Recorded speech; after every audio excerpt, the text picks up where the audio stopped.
Bonjour à tous et bienvenue à Catch Club. On se retrouve pour les résultats de Raw du 31 juillet 2023, le dernier Raw juste avant SummerSlam. Donc pour rappel, SummerSlam aura lieu ce week-end, dans la nuit de samedi à dimanche à 2h du matin heure française. Donc comme d'habitude, on se retrouvera samedi soir à 20h en direct sur Twitch pour un petit live kick-off où on reviendra sur les pronos de SummerSlam, on reviendra également sur les résultats de SmackDown et on fera un quiz spécial SummerSlam.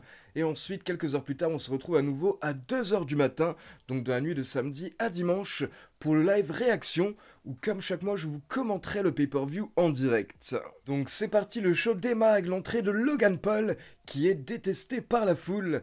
Et Logan Paul monte sur le ring pour nous parler de Ricochet, et il nous dit que la semaine dernière, Ricochet l'a humilié, Ricochet l'a victimisé, et Ricochet a même abusé de lui. Donc Logan Paul nous assure qu'à SummerSlam, il va battre Ricochet dans le match le plus viral de l'histoire de la WWE. Et à ce moment-là, il est interrompu par l'entrée de Ricochet. Ricochet monte sur le ring et il nous dit qu'en soi, Logan Paul est un être humain horrible. Mais Ricochet avoue qu'il le respecte en tant qu'athlète et en tant que showman. Et là, Logan Paul apprécie, donc il remercie Ricochet pour les compliments, et il précise que Ricochet était clairement l'un des meilleurs, jusqu'à ce que Logan Paul arrive. Et au final, le segment se termine même avec un moment de respect entre les deux, car ils nous disent qu'ils vont avoir un grand match à SummerSlam, et là on a Logan Paul qui veut checker Ricochet, et Ricochet accepte, puis Ricochet veut quitter le ring, mais là Logan Paul l'arrête, et il demande à Ricochet si c'est bien sa femme, sa compagne, qui est au bord du ring et qui est l'annonceuse.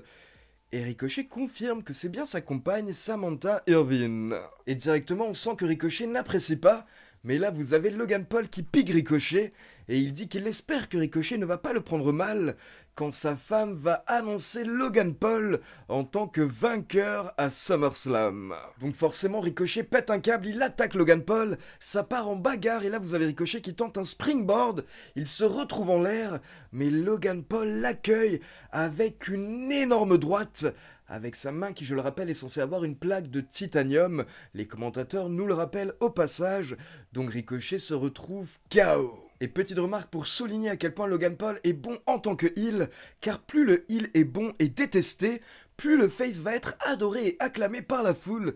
Et hier soir, quand Ricochet a fait son entrée pour interrompre Logan Paul, il a vraiment reçu une méga pop, comme il en avait rarement reçu auparavant. Et tout ça, c'est grâce au travail de heel de Logan Paul, donc cette rivalité fonctionne parfaitement pour les deux. Ensuite, on a une petite vidéo qui nous rappelle la bagarre entre Imperium et McIntyre, qui a eu lieu la semaine dernière avec McIntyre, qui a fait passer Gunther à travers la table des commentateurs. Et du coup, on passe en coulisses cette semaine pour une interview de Gunther qui est avec les membres de Imperium. Et là, on a Gunther qui engueule Ludwig Kaiser en lui disant qu'il aurait pu stopper tout ça la semaine dernière s'il s'était occupé de McIntyre. Puis Gunther regarde Giovanni Vinci et il dit qu'il va même pas commencer par rapport à son cas. Mais Gunther donne une chance à Ludwig Kaiser de se racheter ce soir s'il bat Matt Riddle. Et à côté de ça, Gunther nous garantit qu'il va battre McIntyre à SummerSlam. Donc on enchaîne avec Matt Riddle contre Ludwig Kaiser accompagné par Imperium. On a eu un bon match d'environ 10 minutes et à la fin, Kaiser prend l'avantage, il porte un gros kick à Matt Riddle. Et là Gunther lui dit que c'est le moment d'en finir. Donc Kaiser enchaîne avec un DDT pour la victoire. Et attention, après le match, nous avons Gunther qui monte sur le ring, et là, d'un coup, il tend sa main vers Ludwig Kaiser, et il est fier de ce que Kaiser vient d'accomplir. Et vous avez Kaiser qui est un petit peu étonné, mais rapidement, il serre la main de Gunther, et Kaiser est très heureux. Puis on enchaîne avec Maxxine Dupri accompagné par la Alpha Academy contre Valhalla, accompagné par les Viking Raiders, donc forcément pendant le match, les deux équipes ont commencé à se battre à l'extérieur du ring, mais pendant ce temps, Maxxine Dupri nous a sorti une magnifique Japanese Ocean Cyclone Suplex à la Manami Toyota pour la victoire. Puis on enchaîne avec Judgment Day qui font leur entrée pour nous faire un petit speech, et le message est très clair. Personne ne peut les stopper, et toutes les personnes qui ont tenté de les stopper ces dernières semaines ont fini blessées ou KO, notamment Kevin Owens, Sami Zayn ou encore Liv Morgan. Donc Rhea Ripley nous dit que toute personne qui se mettra en travers de leur chemin finira comme Raquel Rodriguez, cette personne devra prendre la fuite et se cacher. Mais là d'un coup nous avons la musique de Raquel Rodriguez qui retentit, et Raquel fait son entrée. Donc Rhea Ripley dit aux autres membres de Judgment Day de quitter le ring, et là elle veut se battre toute seule, la bagarre démarre, mais Raquel Rodriguez prend l'avantage, elle commence à exploser Rhea Ripley, Donc au bout d'un moment, Dominic intervient, il se rapproche un petit peu de la scène pour distraire Raquel Rodriguez et ça permet à Rhea Ripley de prendre l'avantage en portant un coup dans l'une des jambes de Raquel Rodriguez. Et derrière, Raquel se retrouve par terre, elle se tord de douleur et les officiels interviennent pour les séparer. Ensuite, hier soir, on a eu 2 vignettes par rapport à la rivalité entre Shayna Baszler et Ronda Rousey. Et ces vignettes étaient vraiment bien faites. En fait, c'était des interviews posées avec Rousey et Baszler, où elles nous parlaient de leur relation. Et c'était intéressant parce que les deux catcheuses pouvaient vraiment se livrer. Et honnêtement, on les voit rarement comme ça. Et en gros, au final, quand on écoute les deux speeches, on se rend compte qu'elles se reprochent un petit peu la même chose. En fait, chacune reproche à l'autre d'avoir profité d'elle. Et en même temps, malgré le fait que maintenant elles se détestent un petit peu, on va dire, en tout cas elles sont en guerre, on sent qu'elles s'aiment tout de même au fond, parce que clairement Ronda Rousey est touchée par la trahison de Shayna Baszler, et à côté de ça vous avez Shayna Baszler qui précise qu'après la maman et le mari de Ronda Rousey, elle a été la 3e personne à prendre le bébé de Ronda Rousey dans ses bras, et d'ailleurs elle est la marraine du bébé de Ronda Rousey. Donc on sent que les deux catcheuses s'aiment, mais en même temps elles n'en peuvent plus, et elles doivent se battre à SummerSlam pour savoir qui est la meilleure. Puis on passe en coulisses et on retrouve la Alpha Academy en train de célébrer la victoire de Maxime Dupri. Mais là ils sont interrompus par Imperium. Et vous avez Gunther qui se moque totalement de la Alpha Academy. Ce qui fait que Chad Gable s'énerve. Mais là vous avez Ludwig Kaiser qui intervient pour dire que Chad Gable ne tiendrait même pas 5 minutes dans un ring face à Gunther. Mais du coup ça donne une idée à Chad Gable et il challenge Gunther à un match de 5 minutes ce soir pour voir s'il peut tenir. Mais par contre il dit à Gunther que Imperium et la Alpha Academy doivent rester en coulisses et Gunther accepte. Ensuite, on a Shinsuke Nakamura qui a battu Tommaso Ciampa en environ 10 minutes avec un roll-up. Mais pour info, Nakamura a tiré sur la tenue de Ciampa pendant qu'il effectuait le tombé. Donc Nakamura a triché pour remporter la victoire hier soir. Ensuite, on passe en coulisses dans le bureau du médecin et on a Raquel Rodriguez qui est en train d'être examinée. Et là, Adam Pearce arrive, il dit qu'il sait très bien que Raquel veut affronter Rhea Ripley, mais Adam Pearce explique qu'il ne peut pas lui donner un match tant qu'elle n'a pas le feu vert des médecins, donc elle aura son match une fois qu'elle pourra catcher, une fois qu'elle pourra remonter sur les rings. Puis on enchaîne avec Brock Lesnar qui fait son entrée, et là Lesnar nous rappelle rapidement son CV, il nous rappelle qu'il est un champion de lutte amateur, qu'il est un ancien champion du monde heavyweight UFC, et un ancien champion WWE. Et donc Lesnar nous dit que c'est la semaine du PLE, donc ce samedi, il va être payé pour botter les fesses de Cody Rhodes. Et de son côté, Cody va être payé pour justement recevoir une raclée. Puis Lesnar nous dit qu'il n'a pas que ça à faire, ça fait déjà assez longtemps qu'il est là, il voudrait bien rentrer, donc il dit à Cody Rhodes que s'il veut venir lui serrer la main, c'est le moment maintenant. Mais quoi qu'il arrive, ils se verront ce samedi à SummerSlam. Donc Brock Lesnar laisse 5 secondes à Cody, et Cody Rhodes fait son entrée. Cody Rhodes monte sur le ring, il confronte Brock Lesnar, c'est très tendu, mais au final, Cody Rhodes sort sa main, et Brock Lesnar serre la main de Cody Rhodes. Mais au moment de partir, Brock Lesnar met un petit coup d'épaule à Cody Rhodes, donc il lui manque un petit peu de respect, il le provoque, on va dire.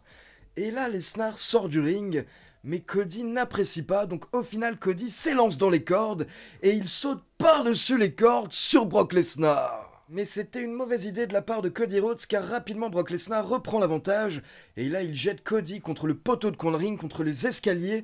Puis Brock Lesnar s'en va mais au final il revient, il s'acharne à nouveau sur Cody. Puis Brock Lesnar s'en va mais au final il revient, il ramène Cody Rhodes dans le ring et il termine le travail avec un F5. Donc c'était une bonne petite bagarre pour nous hyper correctement juste avant SummerSlam. Mais par contre, petit détail étonnant par rapport à ce 3e match entre Cody Rhodes et Brock Lesnar, c'est qu'au final, la WWE n'a pas annoncé de stipulation, alors qu'on pensait tous qu'il y aurait une stipulation pour ce 3e match. On enchaîne avec le 5 Minute Challenge entre Chad Gable et Gunther. Donc en gros, pour gagner, Chad Gable doit simplement tenir 5 minutes dans le ring face à Gunther. Il n'a même pas besoin de le battre et Chad Gable fait le taf. Il arrive à tenir les 5 minutes face à Gunther. Donc là, l'arbitre veut annoncer Chad Gable en tant que vainqueur. Mais Gunther arrête l'annonceur. Gunther est très énervé et Gunther demande à ce qu'on rajoute du temps au match. Donc au final, les officiels acceptent et le match continue. Et au final, Gunther a repris l'avantage et il a battu Chad Gable avec son powerbomb en environ 12 minutes. Mais encore une fois, Chad Gable a été tellement impressionnant pendant le match. Et franchement, on sent qu'il y a tellement de potentiel en Chad Gable et qu'il pourrait monter beaucoup plus haut au niveau de la carte. Et donc après le match, Gunther a pris le micro pour nous dire qu'il va faire la même chose à McIntyre à SummerSlam et que lors de SummerSlam, Gunther va mettre fin à McIntyre une bonne fois pour toutes. Puis on enchaîne avec Becky Lynch qui fait son entrée et Becky veut se battre. Elle nous explique qu'elle a fait tout ce qu'elle devait faire pour avoir son rematch face à Trish Stratus. Donc elle veut son rematch et elle le veut tout de suite ce soir. Sauf que Trish fait son entrée avec Zoey Stark. Elle nous explique qu'elle n'est pas prête pour se battre ce soir. Mais Adam Pearce fait son entrée et il confirme que le match va avoir lieu tout de suite. Donc c'est parti, un arbitre débarque, la cloche sonne et le match démarre. Mais Zoey Stark intervient directement pour attaquer Becky Lynch. Donc au final, le match se termine par une disqualification de Trish Stratus et on n'a pas eu de vrai match. Et donc forcément, Becky Lynch est dégoûtée, donc on a une bagarre générale. Mais au final, Trish Stratus et Zoey Stark reprennent l'avantage et Trish Stratus met même un coup de chaise à Becky Lynch jusqu'à l'intervention des officiels. Et du coup, quelques instants plus tard, on a Adam Pearce qui va voir Trish Stratus et Zoey Stark pour leur dire que c'était inacceptable et que du coup le match aura bien lieu mais dans 2 semaines lors de l'épisode de Raw qui aura lieu à Winnipeg au Canada, donc pas très loin de chez Trish Stratus. Et Adam Pearce ajoute que pour ce match dans 2 semaines, Zoey Stark sera bannie des abords du ring. Puis on enchaîne avec le main event avec Seth Rollins et Sami Zayn contre Dominic Mysterio et Damien Priest, accompagnés par le reste de Judgment Day. Donc d'abord vous avez les faces qui font leur entrée, puis Judgment Day qui font leur entrée, mais là Seth Rollins et Sami Zayn attaquent Dominic Mysterio et Damien Priest, et ça part en bagarre générale avant même le début du match. Mais au final l'arbitre reprend le contrôle, le match peut enfin démarrer, mais pendant le match Rhea Ripley et Finn Balor sont intervenus plusieurs fois, et au final ça permet à Damien Priest de prendre l'avantage et porter son Razor's Edge sur Seth Rollins. Et là, Damien Priest pourrait enchaîner en effectuant le tombé, mais d'un coup, il relève la tête et il voit sa mallette Money in the Bank qui est posée sur la table des commentateurs. Et Damien Priest réfléchit à l'option d'encaisser tout de suite. Donc là, il veut le faire, il se dirige vers sa mallette, mais entre-temps, vous avez également Finn Balor qui a débarqué. Finn Balor voit ce qui se passe, donc il prend la mallette, il monte au bord du ring. Il regarde Damien Priest et là il hésite pendant un moment à donner la mallette à Damien Priest. Et donc Damien Priest attend, mais au final Finn Balor accepte. Il pense également que c'est une bonne idée. Donc Finn Balor donne la mallette à Damien Priest pour qu'il l'encaisse tout de suite. Sauf que Finn Balor a hésité un petit peu trop longtemps.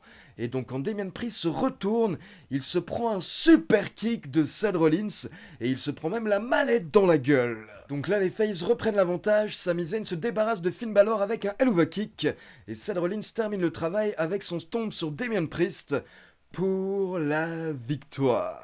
Et donc le show se termine avec les faces qui sont en train de célébrer pendant que Finn Balor pète un câble à l'extérieur du ring. Et les commentateurs soulignent que Damien Priest aurait sûrement pu encaisser si Finn Balor n'avait pas hésité aussi longtemps. Donc comme je vous l'ai dit à la fin du show, Finn Balor est au bord du ring totalement dégoûté. Et de l'autre côté, vous avez Damien Priest avec Rhea Ripley et Dum Dum. Donc c'est intéressant de noter que Judgment Day était séparé à la fin du show. Et pour info sur la dernière séquence du match, il faut également savoir que Damien Priest s'est légèrement blessé. Il s'est ouvert au niveau du front, ce qui fait qu'on pouvait voir qu'il saignait un petit peu après le match, mais ce n'était rien de grave pour info. Donc voilà, c'est tout pour les résultats de Raw, et maintenant comme d'habitude c'est à vous. N'hésitez pas à me laisser vos avis dans les commentaires, et comme d'habitude, n'oubliez pas de liker la vidéo, de vous abonner à la chaîne et de cliquer sur la petite cloche pour être informé de la sortie des prochaines vidéos. Ciao tout le monde!